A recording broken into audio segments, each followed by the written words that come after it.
Welcome to the channel.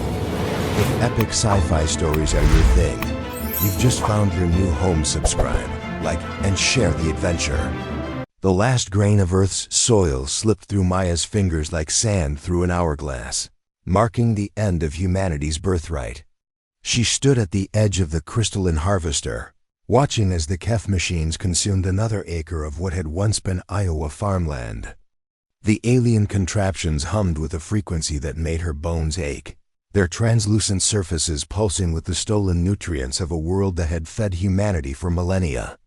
"They're calling it a fair trade," Director Kane's voice crackled through her earpiece. "Our soil for their technology. They say we'll adapt." Maya pressed her palm against the viewing port of the observation deck, her breath fogging the reinforced glass. Below, the Keth worked with mechanical precision, their elongated forms moving like dancers in a choreographed routine of destruction. They had arrived 3 years ago, not as conquerors, but as negotiators, offering humanity the stars in exchange for the very ground beneath their feet. The deal had seemed reasonable at first. Earth's soil was rich beyond measure, packed with organic compounds that the galaxy's sterile worlds could never replicate. In return, the Keth offered fusion drives, atmospheric processors, and the coordinates to a dozen habitable worlds. Most of humanity's leaders had seen it as evolution, a chance to spread beyond their dying planet, but Maya had grown up on her grandfather's farm. She understood what soil meant. It wasn't just dirt. It was the accumulated wisdom of 4 billion years of life, death, and rebirth. It was the foundation upon which every human achievement had been built. And now it was being packaged and shipped to alien worlds while humanity prepared to become nomads among the stars. "The last transport leaves tomorrow," King continued.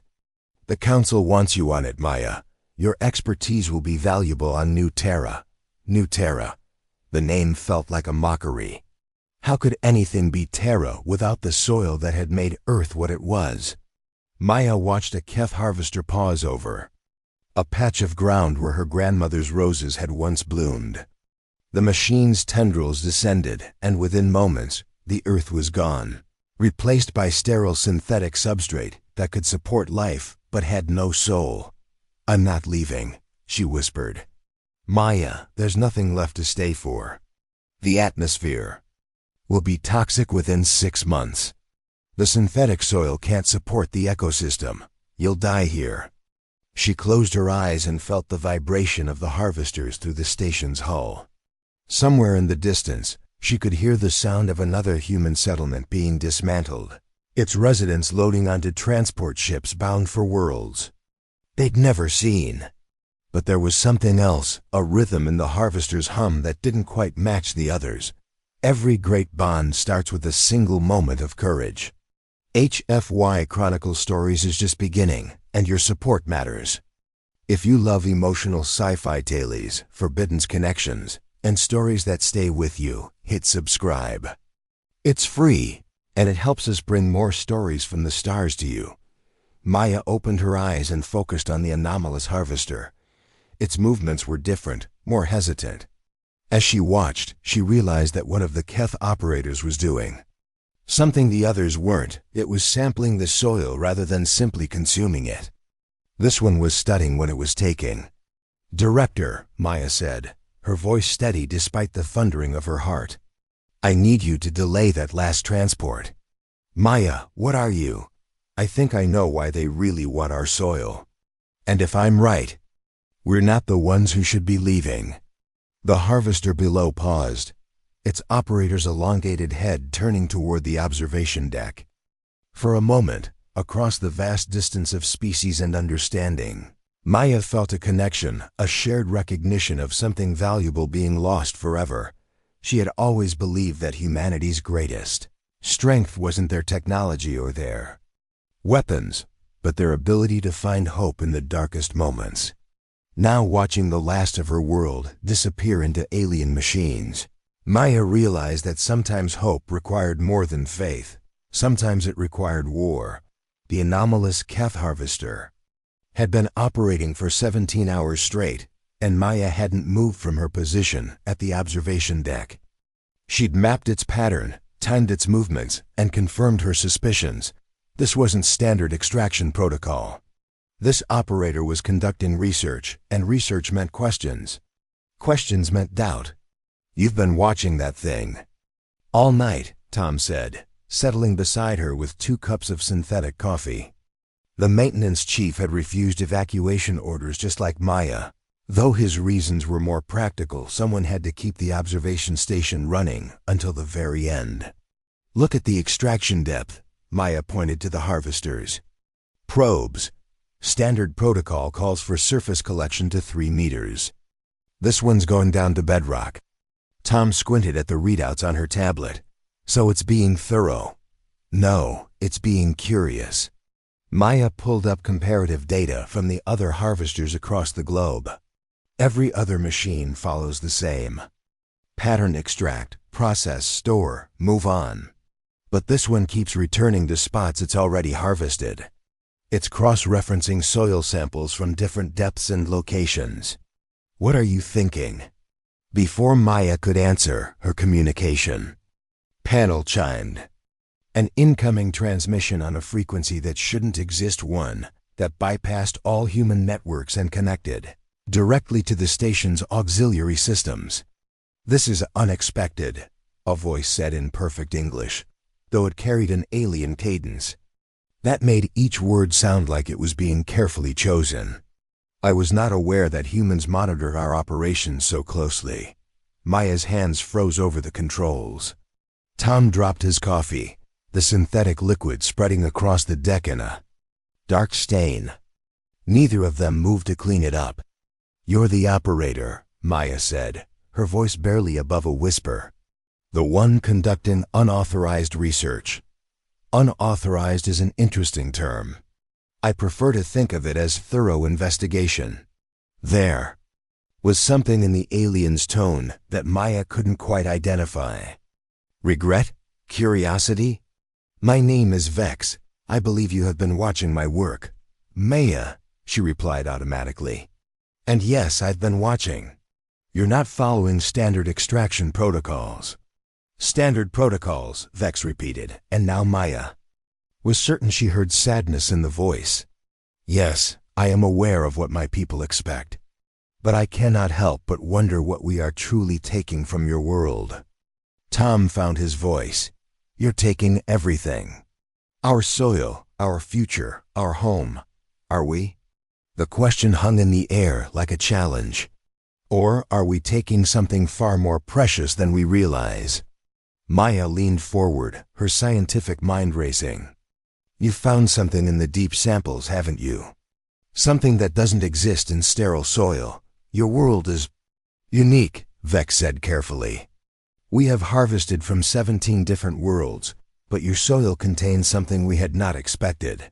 Something that our scientists cannot replicate or fully understand." "What?" Maya demanded. "Life," Vex said simply. "Not just the microorganisms and chemical compounds we anticipated, but memory. Your soil remembers every creature that has ever lived and died in it. Every root that has grown, every seed that has sprouted, every being that has returned to dust. It is not just Earth, it is the accumulated history of biological existence."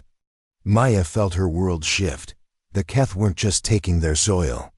They were taking humanity's entire evolutionary record. Every ancestor, every extinct species, every moment of growth and decay that had led to human existence. It was all there, encoded in the very ground beneath their feet. "And now you understand why we need it," Vex continued. "My people have spent millennia on sterile worlds, using artificial substrates and synthetic nutrients. We have forgotten what it means to be part of a living system. Your soil doesn't just grow plants, it grows the memory of life itself. But you're taking it all," Tom said, his voice rough with emotion, "leaving us with nothing." "That was the plan," Vex admitted. "But I have spent these past months studying what we are taking, and I have begun to understand what we are destroying. Your species does not just live on this soil, you are made from it. Your creativity, your resilience, your incredible ability to adapt and survive, it all comes from your connection to this living Earth. Maya's mind raced through the implications. You're saying that our humanity itself is tied to our soil? I am saying that to take you from your soil is to destroy what makes you human. And to take your soil without you is to steal the very essence of life itself. The communication line crackled with static, and Maya realized that Vex was taking an enormous risk by contacting them. This conversation was treason by Keth standards. What do you want from us? Maya asked. I want to propose something that my people will consider madness, Vex said. But first, I need to know our humans. Truly as adaptable as your reputation suggests. Maya looked at Tom, seeing her own determination reflected in his eyes. Try us. The abandoned mining complex in the Australian outback had been selected for a reason. It was one of the few places on Earth where the Kef harvesters hadn't yet reached. Maya crouched in the shadow of rusted equipment, her heart pounding as she waited for first contact with a being her species had never truly understood. Vex emerged from the harvester like liquid mercury given form, their translucent bodies shifting between solid and ethereal states. They moved with an alien grace that reminded Maya of water flowing uphill, defying human expectations of how matter should behave. You came, Vex said, their voice carrying a harmonic undertone that resonated in Maya's chest. I was not certain humans would trust so easily. We don't, Tom replied from his position behind a boulder, his hand resting on the plasma cutter he'd modified into a weapon. But we're curious enough to take risks. Maya stepped forward, her scientific instincts overriding her survival fears. You said you had a proposal. Something your people would consider madness. Vex's form solidified slightly, becoming more humanoid in appearance. My people believe they are saving the galaxy by spreading life to dead worlds. They see your soil as a resource to be harvested and distributed. But I have come to understand that they are wrong. How? Maya asked. Because I have been listening to your Earth. Vex extended a tendril-like appendage toward the ground. Where it touched, the soil began to glow with a soft organic light. Your world does not just contain life. It speaks with the voice of every living thing that has ever existed here. And it is crying. Maya knelt beside the glowing patch of Earth, feeling a vibration she'd never noticed before. It was subtle, like a heartbeat just below the threshold of hearing. What is it saying? It is saying that it does not want to be separated from its children. Your species, your plants, your animals, you are all part of the same living system. To divide you is to kill you all. Tom lowered his weapon, his engineer's mind grappling with the implications. But your people have already taken most of it. What's left? Enough, Vex said. If we act quickly. But it will require something unprecedented in galactic history. What? Maya asked. A war, Vex said simply. Not between your species and mine, but between two philosophies of existence. My people see life as something to be managed, controlled, and distributed. But you have shown me that life is something to be partnered with, to be part of. Maya felt a chill run down her spine. You're talking about fighting your own people. I am talking about showing them a truth they have forgotten. That life is not a resource to be harvested, but a relationship to be honored. Vex's form shimmered with what Maya was beginning to recognize as emotion. But I cannot do this alone. I need partners who understand what it truly means to be alive. What do you need from us? Tom asked. Everything, Vex replied. Your ingenuity, your adaptability, your refusal to accept defeat. But most importantly, I need you to trust me with something precious. What? The last seeds of your world's memory. Hidden in the deepest soil, protected by bedrock and time.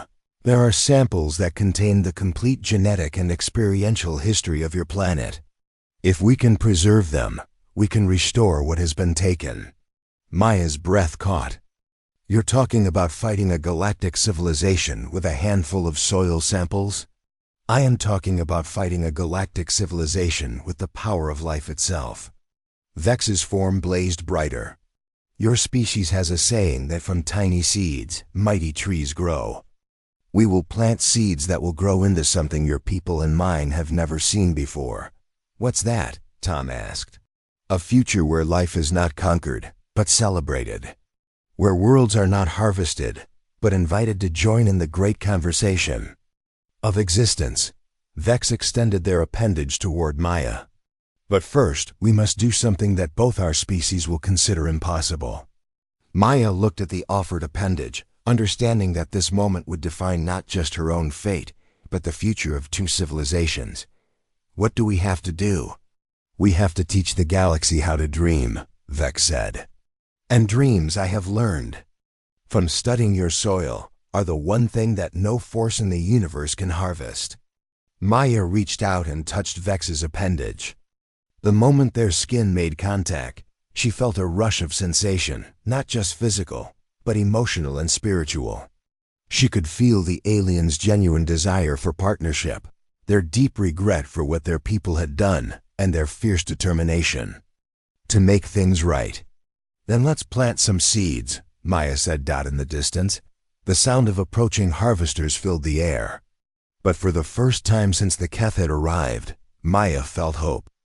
Not the desperate hope of survival, but the fierce hope of growth. The war for Earth's future was about to begin, and it would be fought not with weapons, but with life itself. The underground bunker had been excavated using Keth technology, but it felt distinctly human in its chaotic organization. Maya moved between workstations where soil samples glowed under alien analysis equipment, their bioluminescent patterns creating a constellation of data points that told the story of Earth's living history. The distribution pattern is working, announced Dr. Reed, one of the handful of scientists who had joined their resistance. 12 seed caches successfully planted across 6 continents. Each one contains enough concentrated soil memory to regenerate 1,000 square kilometers. May nodded, but her attention was focused on the central display where Vex floated in their preferred semi-liquid state, interfacing directly with the Keth communication networks. Their translucent form pulsed with data streams, and Maya had learned to read the subtle color changes that indicated their emotional state. Right now, those colors were deeply troubled. What's wrong? She asked. The Council has issued new orders, Vex replied, their voice carrying harmonics of distress. They have detected our activities and classified them as a contamination event. They are sending the purification fleet. Tom looked up from his workbench where he'd been modifying Keth harvesting equipment. What's a purification fleet? Ships designed to sterilize entire worlds, Vex explained. They will not just remove the remaining soil, they will eliminate every trace of organic life from your planet. They believe that our partnership has corrupted both species beyond redemption. Maya felt her stomach drop. How long do we have? 47 days until they reach your system. But Maya, Vex's form shifted to a more solid state, a sign of intense focus. There is something else. I have been monitoring the worlds where your soil has been distributed. Something unprecedented is happening. The central display changed, showing images from distant planets where Earth's soil had been integrated into alien agricultural systems. Maya gasped. Where once there had been orderly rows of genetically modified crops, now there were wild gardens of impossible beauty. Plants that shouldn't exist were growing in impossible combinations, creating ecosystems that seemed to pulse with their own intelligence. Your soil is not just growing plants, Vex continued. It is growing dreams. Each world touched by Earth's memory is beginning to develop its own unique form of life, combinations of Earth biology with local conditions that are creating entirely new forms of existence. That's impossible, Dr. Reed said. Soil doesn't contain genetic templates for non-terrestrial life forms. Your soil contains something far more powerful than genetic templates, Vex replied. It contains the fundamental patterns of biological creativity. The same force that drove evolution on your world for 4 billion years is now active across the galaxy. Maya studied the images more closely. On one world, crystalline trees grew in spirals that seemed to follow mathematical principles no human had discovered. On another, what appeared to be sentient moss was forming complex geometric patterns that pulsed with bioluminescent communication. The other species are calling it the awakening, Vex continued. For the first time in galactic history, sterile worlds are becoming truly alive. Not just supporting life, but creating it. And the Kef Council sees this as contamination? Tom asked. They see it as chaos. For 10,000 years, they have maintained order through control. Predictable crops, manageable ecosystems, life that follows predetermined patterns. But your soil has introduced something they cannot control possibility. Maya felt a surge of fierce pride. This was what humanity had always been good at, not following the rules, but creating new ones. How many worlds have been affected? 63 and growing. Each world that receives your soil begins to influence its neighbors through spore drift and gravitational particle exchange. The effect is spreading faster than anyone anticipated. Good, Maya said firmly. Let it spread. Maya, Dr. Reed said carefully, we need to consider the implications.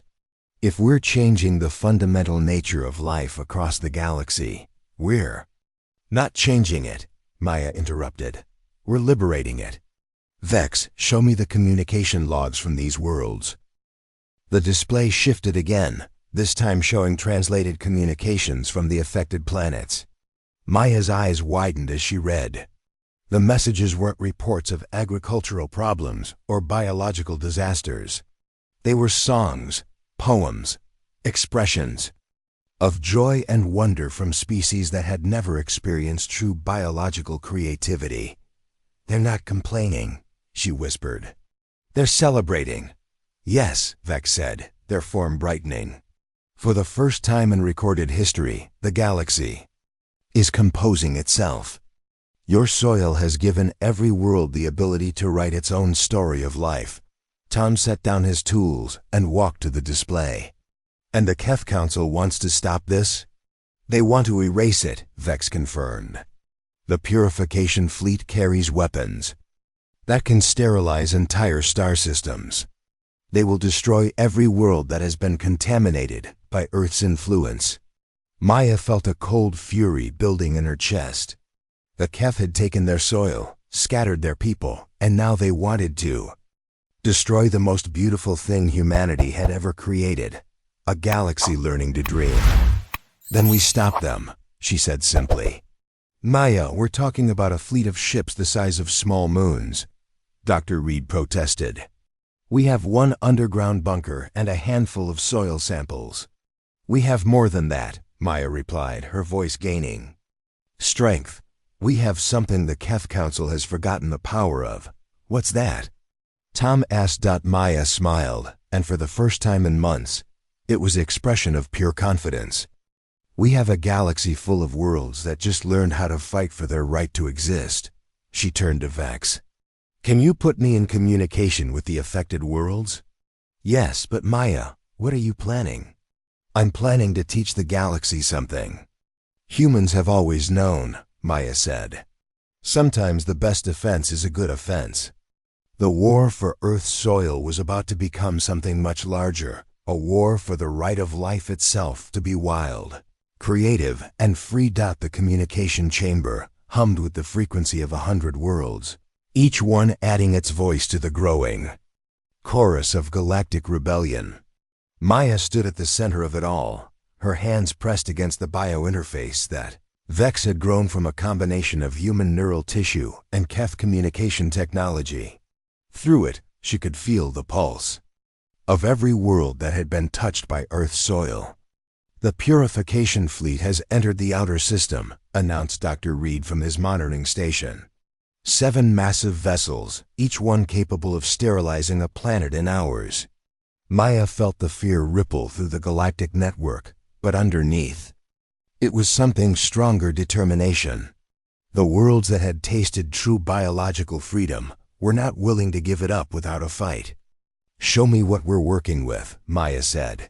The chamber filled with holographic displays showing the affected worlds. What she saw took her breath away. In the 43 days since the Council's threat had been announced, the galaxy had been busy. Crystalline forests on Kepler 442b had grown into massive communication arrays. The sentient Moss networks on Proxima Centauri b had developed the ability to manipulate electromagnetic fields. Most remarkably, the gas giant moons of the Vega system had begun producing biological spacecraft-living ships that could travel between stars. "They're not just defending themselves," Tom observed, his voice filled with wonder. "They're organizing." "Of course they are," Vex said. There formed now a brilliant aurora of excited colors. "Your soil did not just carry genetic information, it carried the memory of cooperation. Every ecosystem on Earth survived because different species learned to work together. Now the galaxy is learning the same lesson." Maya felt a communication pulse from the Tau Ceti system. The modified coral reefs there had developed a form of biological computing that could process calculations faster than quantum computers. They were offering to coordinate defensive strategies for all the affected worlds. "This is incredible," Dr. Reed said.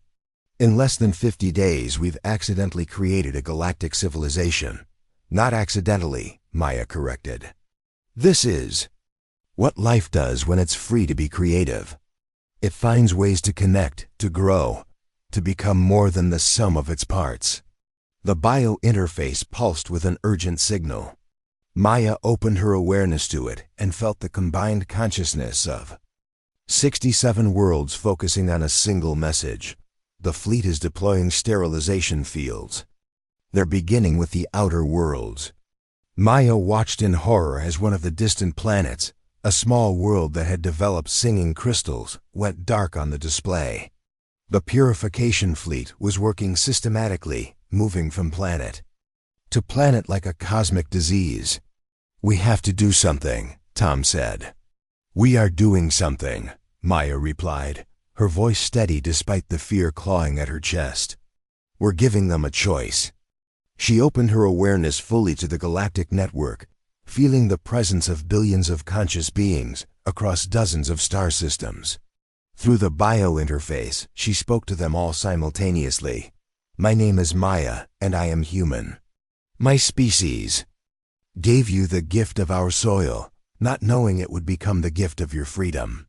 Now those who would control life itself are coming to destroy what we have built together. I cannot tell you how to respond to this threat, but I can tell you what humans have always believed, that life finds a way." The response was immediate and overwhelming. World after world pulsed with the same message: "We choose to live." What happened next would be remembered as the moment the galaxy learned to dream as one. The living ships from the Vega system launched. Simultaneously, their biological hulls pulsing with bioluminescent communication patterns. The coral networks began generating defensive field calculations at unprecedented speeds. Most remarkably, the worlds themselves began to change. "Maya," Vex said, their voice filled with awe, "look at Earth." Maya turned her attention to their home planet and gasped. The synthetic soil that had replaced Earth's natural ground was glowing. Somehow, the planted seed caches were communicating with the network, and the sterile substitute was beginning to remember what it meant to be alive. "It's working backwards," Dr. Reed said in amazement. "The galactic network is rewriting Earth's artificial soil, teaching it to be real again." Maya felt tears streaming down her face as she watched her world begin to heal itself.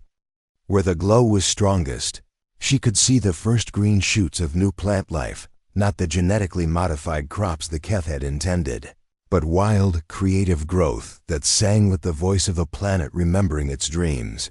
The purification fleet reached the middle systems and encountered their first real resistance. The living ships didn't attack the Keth vessels. Instead, they surrounded them with such beauty that the crews stopped firing. Maya watched through the network as Keth soldiers stared in wonder at biological spacecraft that looked like flying gardens, their hulls covered in flowers that bloomed in patterns that spelled out messages of invitation rather than defiance. "They're not trying to destroy the fleet," Tom observed. "They're trying to convert it, because that's what life does," Maya said. "It doesn't conquer, it invites. It doesn't destroy, it transforms." The bio-interface pulsed with a new signal, this one from the purification fleet itself. Maya opened her awareness to it and found something she hadn't expected: doubt. The Keth crews were beginning to question their mission as they witnessed the beauty of what they were supposed to destroy. "This is Fleet Commander Zar," came a voice through the alien communication system. We request to speak with the human called Maya." Maya smiled. "Connect us." "You are not what we expected," Commander Zar said. "The Council told us we would find chaos and contamination. Instead, we find harmony. You find life being itself," Maya replied. "Wild, creative, and free. The question is, what will you choose to do about it?" There was a long pause before the commander spoke again. "We choose to join you." One by one, the ships of the Purification Fleet powered down their sterilization fields and allowed the living ships to welcome them into the growing galactic community. Maya felt the network pulse with joy as former enemies became partners in the great experiment of conscious evolution. "We did it," Tom said, his voice filled with wonder. "We actually did it." "No," Maya corrected, looking out at the stars where dozens of worlds pulsed with new life. "We started it. The galaxy will do the rest." As Earth's soil began to sing again beneath their feet, Maya understood that humanity's greatest gift to the universe wasn't their technology or their determination. It was their willingness to plant seeds and trust in the infinite creativity of life itself. The war was over. The dream had just begun.